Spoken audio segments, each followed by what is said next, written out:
জল ছাড়া নিয়ে একের পর এক করে যাচ্ছেন, সেই বক্তব্যগুলো অসত্য।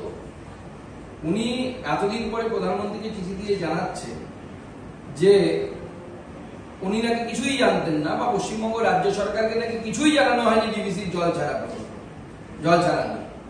কিন্তু 17 তারিখে ওনারই পশ্চিমবঙ্গ সরকার ওনার নির্দেশে সমস্ত জেলাগুলোকে চিঠি দিয়েছে, ডিভিসি জল ছাড়বে, আপনারা প্রস্তুত হন। একই মুখে এইভাবে পরস্পর স্ববিরোধী কথা উনি কিভাবে বলতে পারেন? শুধু তাই নয়, আপনারা অপেক্ষা করুন, তথ্য প্রমাণ বেরোচ্ছে যে ডিভিসি যে পরিমাণ জল ছেড়েছে সেই জলের জন্য পশ্চিমবঙ্গে বন্যা হয়নি। মুখ্যমন্ত্রী মমতা বন্দ্যোপাধ্যায়ের নির্দেশে পশ্চিমবঙ্গের বাঁধগুলি থেকে জল ছাড়ার জন্য পশ্চিমবঙ্গের বিস্তীর্ণ এলাকায় বন্যা হয়েছে।